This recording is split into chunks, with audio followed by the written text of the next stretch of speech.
नमस्कार, मी स्नेहा. आपण पाहताय साम टीव्ही. साम संजीवनी या आरोग्य विशेष कार्यक्रमात तुम्हा सगळ्यांचं स्वागत. मंडळी, पाठ राहू दे ताठ असं नेहमी म्हणतात, पण बऱ्याचदा काही अपघाती कारणं किंवा चुकीच्या बसण्याच्या पद्धती म्हणजेच पोश्चर आपलं बॉडी पोश्चर किंवा कायमस्वरूपी किंवा दीर्घकाळ बसून काम करणं सतत आणि त्यामुळे व्यायामाचा अभाव यामुळे सुद्धा आपला पाठीचा कणा किंवा आपले मणके जे आहेत ते दुखावले जाऊ शकतात, त्यांना इजा होऊ शकते. म्हणूनच मणके सांभाळ याविषयी आपण चर्चा करणार आहोत आणि त्यासाठी आपल्या स्टुडिओत आलेल्या आहेत आत्मसंतुलन केंद्र कार्लाच्या डॉक्टर मालविका तांबे. मॅडमचं स्वागत करूया. मॅडम, तुमचं स्वागत. नमस्कार, थँक्यू.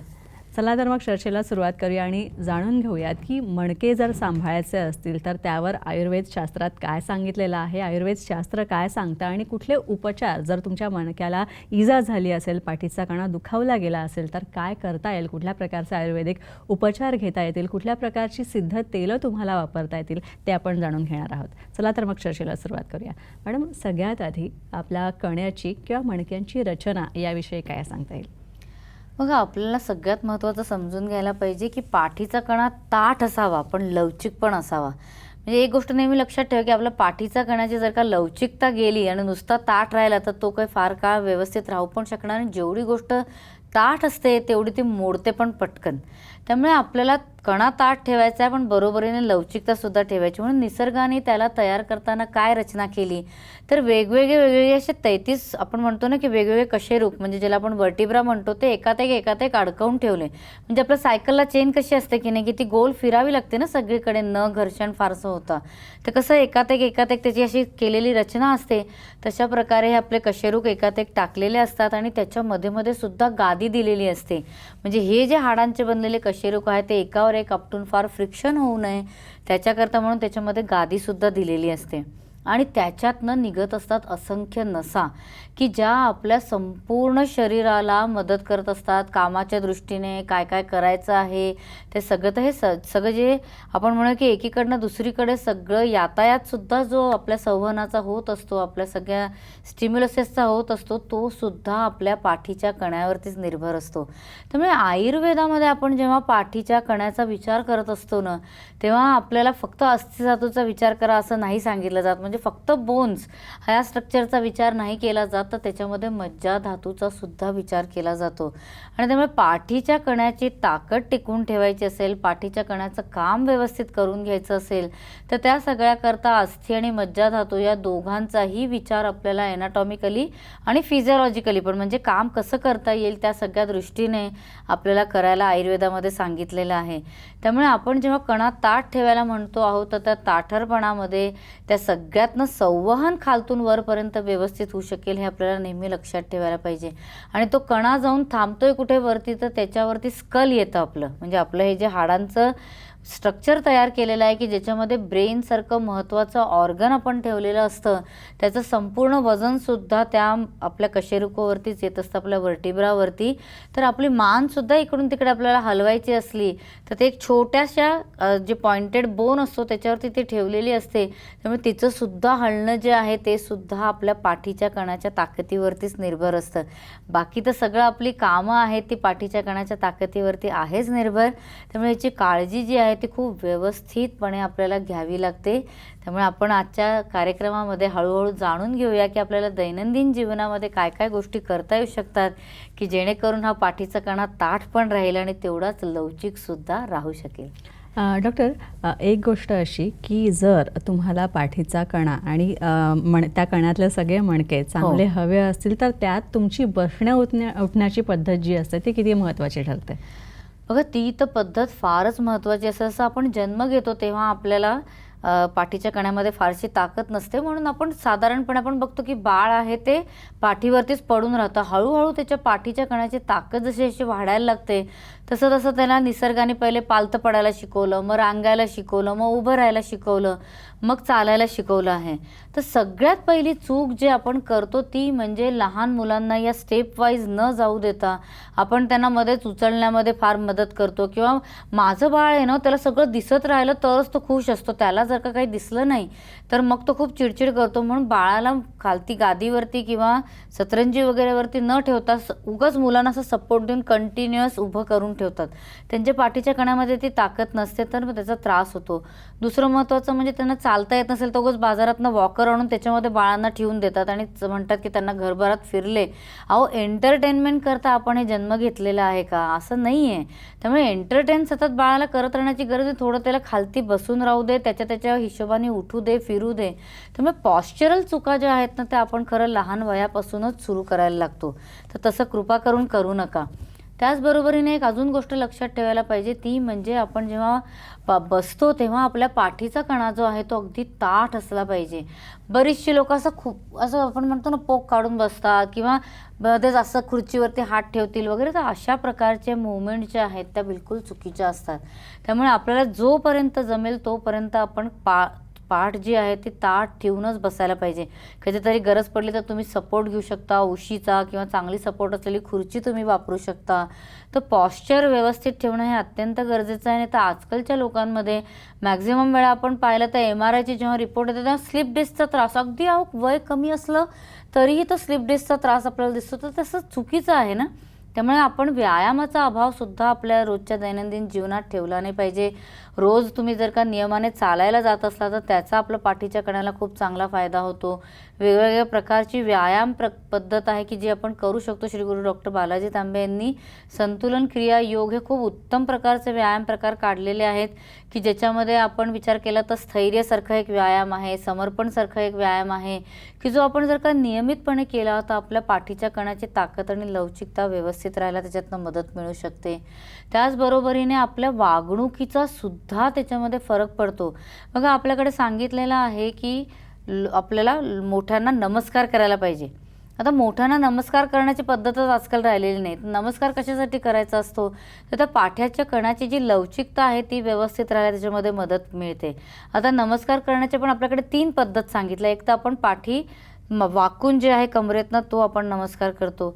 दुसरा आपण करतो ते वज्रासनात जाऊन डोकं टेकून आपण नमस्कार करतो. आणि तिसरा असतो साष्टांग नमस्कार. आता व्यक्ती मोठी झाली की आपण म्हणतो की अरे या वयामध्ये साष्टांग नमस्कार जमणार नाही. पण तेच जर का आपण अगदी लहान वयापासून आपण हे 3ही नमस्कार करण्याची पद्धत चालू ठेवली तर आपल्या पाठीच्या कणाची लवचिकता आणि ताकद व्यवस्थित राहून अगदी 70चं वय आलं तरीही साष्टांग दंडवत घालणारी लोकं मी पाहिलेली आहेत. त्यामुळे या कण्याला तुम्ही कितपत लवचिकता राहायला आणि त्याला व्यायामाची सवय ठेवता हे सुद्धा खूप महत्त्वाचं आहे. आणि जेवढं आपण नतमस्तक होतो म्हणजे जेवढं आपण आपलं डोकं खाली ठेवतो तेवढं आपल्या पाठीच्या कण्याची ताकद जास्त राहायला मदत मिळते. आणि त्यामुळे समर्पण क्रिया ही सुद्धा जी श्री गुरुजींनी सांगितलेली आहे ती कशा करता की मानसिकतेतनं सुद्धा समर्पण आपण करायला शिकतो. नमस्कार कोणाला आपण कशासाठी करतो? समोरच्याला मोठेपण आपण एक्सेप्ट करतो तेव्हा आपण त्याला नमस्कार करू शकतो. मीच मोठा आणि मला कोणाला नमस्कार करण्याची गरज नाही ह्याच्यातनं स्टिफनेस तयार होते आणि पाठीच्या कण्याला आपल्याला स्टिफनेस नको असते. त्यामुळे हे सुद्धा समर्पण जे आहे ना ते मानसिक सुद्धा याच्यामध्ये गरजेचं असतं. आणि जेवढी ही मानसिकता आपली स्वतःचा अहंभाव आपण म्हणतो ना तो आपण फार पुढे ठेवला तर अशा लोकांना पाठीच्या कण्याचे त्रास जास्त होताना दिसतात. तरी लोकांना बघा आपण सांगतो ना नेहमी आयुर्वेदाबद्दल की ज्यामध्ये शारीरिक, मानसिक आणि आध्यात्मिक 3ही आरोग्य जुळलेले आहेत. तर तिथे लोकांना प्रश्न पडतो की अहो आता पाठीच्या कण्याशी आध्यात्मिकतेचा आणि मानसिकतेचा काय संबंध? पण तो संबंध असतो. आणि मगाशी मी सांगितलं तसं जेवढं या डोक्याचं वजन आपल्या पाठीच्या कण्यावरती असतं तेवढं जेवढं आपण वाकायला शिकतो, आपण नतमस्तक व्हायला शिकतो तेवढं आपल्याला जी फ्लेक्झिबिलिटी आहे आपल्या पाठीच्या कण्याची जी जास्त व्यवस्थित राहायला मदत मिळते. आणि कुठल्याही प्रकारचं जे डिस्प्लेसमेंट होतं किंवा सध्याच्या काळामध्ये ऑस्टिओफाइट्स वगैरे सारखे सगळे त्रास जे आहेत ते फार प्रमाणामध्ये दिसतात ते सगळे कमी व्हायला मदत मिळते. ते छोट्या छोट्या गोष्टी आहेत. आणि म्हणून आपण आयुर्वेद जीवनाचं शास्त्र म्हणतो. तो फक्त की मी आता ऑस्टिओपॅथ आहे किंवा मी फक्त हाडांचा डॉक्टर आहे आणि मी हाडांना सुधरवतो असंच आपल्या शरीरामध्ये सगळ्या गोष्टी करून चालत नसतं. आणि त्यामुळे या सगळ्याचा विचार जो आहे तो श्री गुरु डॉक्टर बालाजी तांबे यांनी एकूणच आपल्या दैनंदिन जीवनक्रमात करायला सांगितलेलं आहे. त्या छोट्या छोट्या गोष्टींचं तुम्ही जर का पालन केलं तर गोष्टी सुधारायला, आपल्या आरोग्याला व्यवस्थित ठेवायला आपल्याला मदत जी आहे ती मिळू शकते. डॉक्टर, पाठीच्या कण्याचं दुखणं आणि पचनक्रिया याचा काही संबंध आहे का? अगदी निश्चित. फारच चांगला प्रश्न आहे. कसं होतं की आपण जो आहार खातो त्याच्यातनं जर का गॅसेस वगैरेचा त्रास झाला, ॲसिडिटी झाली, पोट नीट साफ झालं नाही, तर त्याच्यातनं अपानवाताचे दोष जे आहेत ते तयार होताना आपल्याला दिसतात आणि बऱ्याचदा अपचनामुळे सुद्धा पाठदुखी, कंबरदुखी जी आहे ती आपल्याला होताना दिसते. ॲसिडिटी वाढल्यानंतर मान धरली जाते आहे किंवा त्याच्यामुळे डोकं दुखायला लागलेलं आहे, हे सुद्धा प्रॉब्लेम्स आपल्याला खूप लोक सांगताना दिसतात.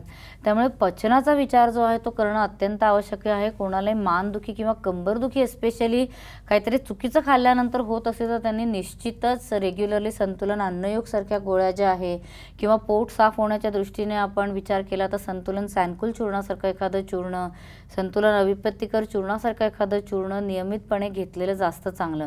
त्यामुळे पाठ दुखत असली तर पोट साफ होण्याकरता सुद्धा त्रिफळा वगैरे सारखी सुद्धा औषधं जी आहे ती घेणं अत्यंत आरोग्यदायक ठरू शकतं. नक्कीच. यानंतर आपण मालविका मॅडमकडून हे सुद्धा जाणून घेणार आहोत की मणक्याचं आरोग्य जर चांगलं राखायचं असेल तर पंचकर्म किती फायदेशीर ठरू शकतं किंवा गरोदरपणात किंवा गरोदरपणानंतर प्रसूतीनंतर जर तुम्हाला पाठदुखी सतावत असेल, पाठीचा कणा दुखावला गेला असेल तर काय उपचार आहेत आयुर्वेदात ते सुद्धा जाणून घेणार आहोत. मात्र त्याआधी छोटासा ब्रेक घेऊया, कुठेही जाऊ नका.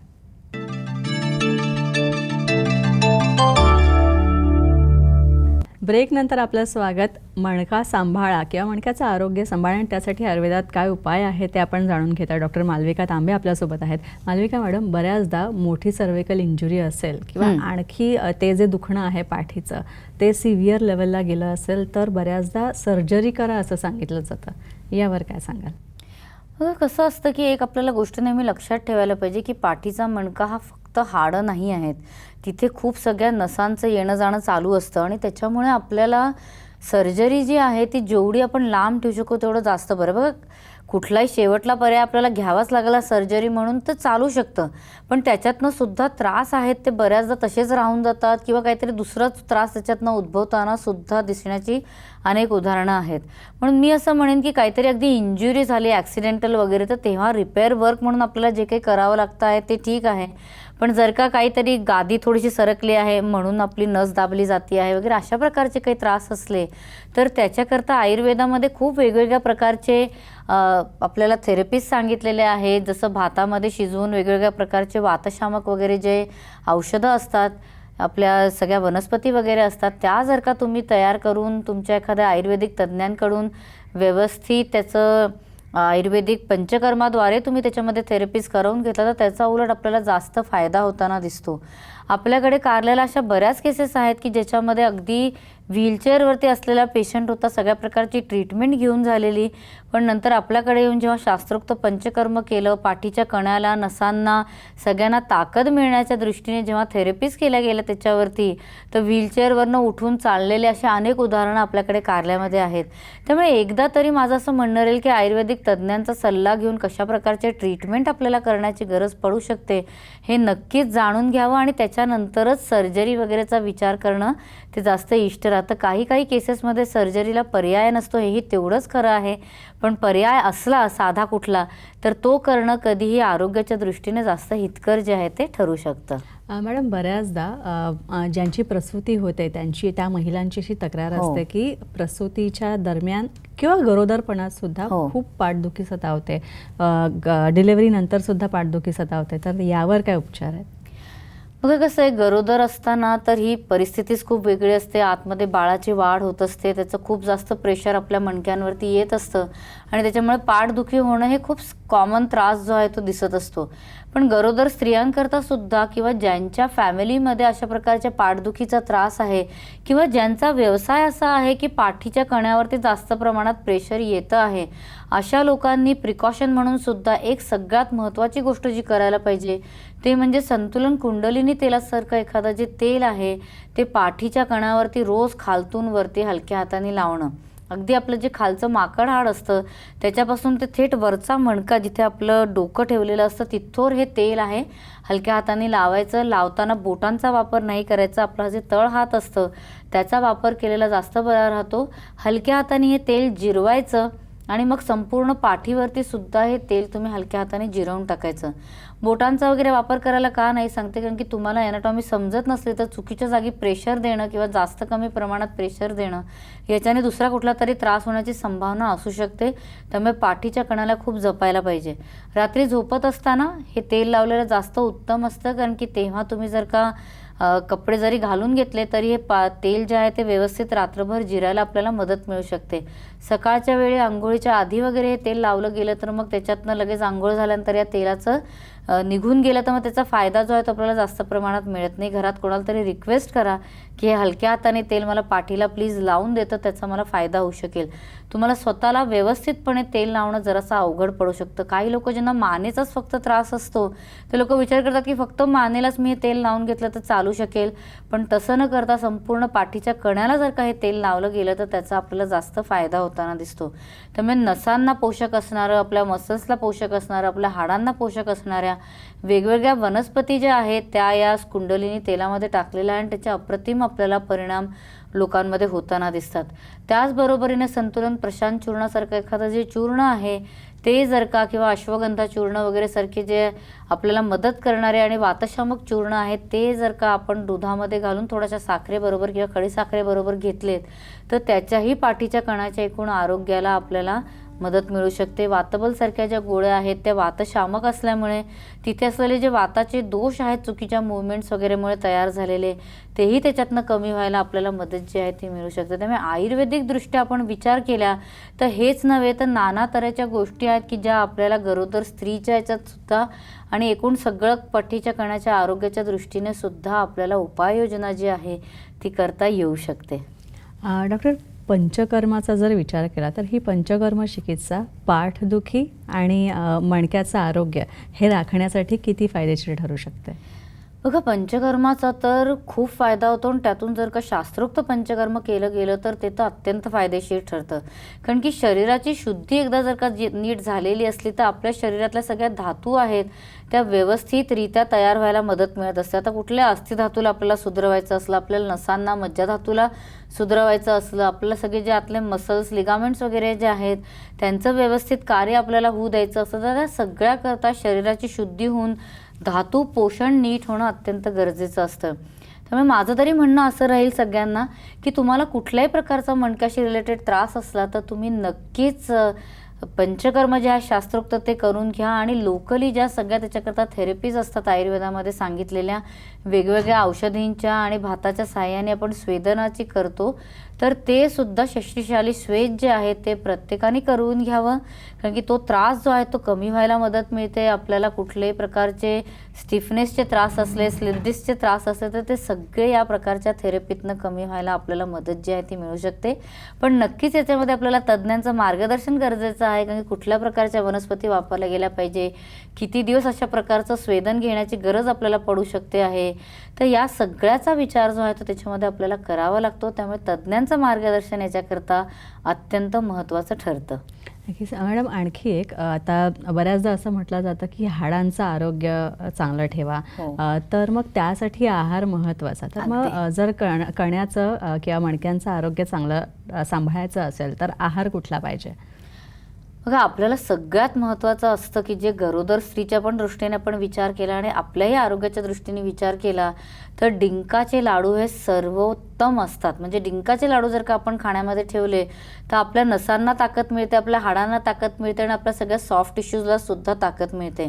आता डिंक कशा प्रतीचा वापरावा, डिंकाचे लाडू कसे करावे या सगळ्याचा जर का विचार केला तर माझं जे यूट्यूब चॅनल आहे आणि श्री गुरु डॉक्टर बालाजी तांबे यांचे जे यूट्यूब चॅनल आहे त्याच्यामध्ये आम्ही व्यवस्थितपणे या डिंकाच्या लाडवाची रेसिपी दिलेली आहे, तर ती तुम्ही नक्की बघावी. त्याचबरोबरीने खारकेची जी पूड असते ती घरीच केलेली जास्त उत्तम. तर खारकेचं दूधसुद्धा अगदी नियमितपणे घेतलं तर ते आपल्या आरोग्याच्या दृष्टीने पाठीच्या कण्याच्या जास्त चांगलं ठरतं.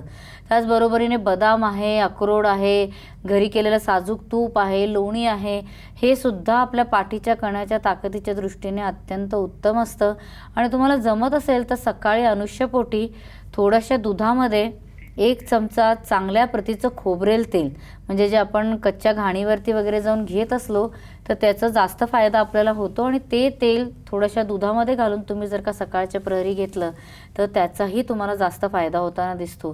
ते जमत नसलं तर आपल्याकडे खसखशीसारखं एक खूप उत्तम वरदान मी म्हणेन की निसर्गाने दिलेलं आहे पाठीच्या कण्याकरता. तर तेही आपल्याला मज्जाधातूच्या दृष्टीने चांगलं आहे आणि अस्थिधातूच्या दृष्टीने चांगलं आहे. तर खसखसीचा वापर कुठेतरी आपल्या मसाल्यांमध्ये तरी नक्की करावा.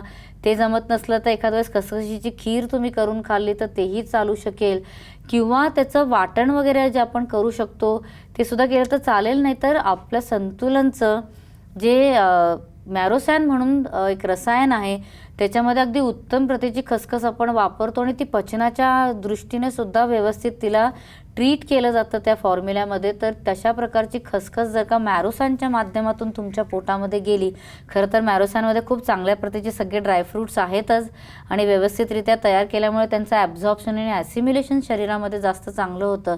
तर त्यामुळे मॅरोसॅन तुम्ही जर का नियमितपणे इवन लहान मुलांपासून आजोबांपर्यंत प्रत्येकाने घरामध्ये घेतलं तर त्याचा फायदा खूप होतो. आणि त्यामुळे गरोदर स्त्रियांना तर आपण नक्कीच घ्यायला सांगतो की मॅरोसॅन जर का तुम्ही घेतलं तर त्याच्यातनं बाळाच्या सुद्धा पाठीचा कणा आपल्याला व्यवस्थित तयार करण्यामध्ये मदत मिळू शकते. त्यामुळे मॅरोसॅनसारखं रसायन जे आहे ते प्रत्येकाने अगदी नियमितपणे स्वतःच्या आहारामध्ये ठेवलेलं बरं. मी आहार का म्हणते कारण की हे औषध नाही आहे. आयुर्वेदाचं महत्त्वच याच्यामध्ये आहे की आयुर्वेद फक्त औषधांवरती डिपेंडंट नसतो, तर आहाराला औषधाच्या स्वरूपात कसं वापरायचं हेही त्यांनी जाणलेलं आहे. आणि त्यामुळे कुठलाही साईड इफेक्ट न होता, कुठलाही त्रास न होता व्यवस्थितपणे समावणाऱ्या ज्या गोष्टी आहेत त्या आपल्याला आरोग्याच्या दृष्टीने घेता येतात. तसंच नसांच्या आरोग्याच्या दृष्टीने संतुलनचा आत्मप्रासारखं जे एक च्यवनप्राश आहे तेही नियमितपणे घेतलं तर त्याचाही तुम्हाला फायदा जो आहे तो आरोग्याच्या दृष्टीने नक्की मिळू शकतो. मॅडम, खूप सुंदर माहिती तुम्ही आम्हाला दिलीत. मणक्याचं आरोग्य किती महत्त्वाचं आहे आणि यासाठी आयुर्वेदात काय दिलेलं आहे. आत्मसंतुलन केंद्राची खरं तर खूप चांगली औषधं आहेत, रसायनं आहेत जी यासाठी उपयोगी पडतात. ती तुम्ही खरेदी करू शकता, ऑनलाईन याची खरेदी करू शकता, किंवा मग आत्मसंतुलन केंद्राची जी विविध औषधालयं आहेत वेगवेगळ्या ठिकाणी, मुंबईत, नवी मुंबईत, तिथेसुद्धा जाऊन, पुण्यातसुद्धा ही केंद्र आहेत, तिथेसुद्धा तुम्ही जाऊन ही औषधं खरेदी करू शकता. मॅडम, तुम्ही इथे आला त्यासाठी खूप खूप आभार तुमचे. मलाही आनंद आहे. यानंतर इथेच थांबतोय. नमस्कार.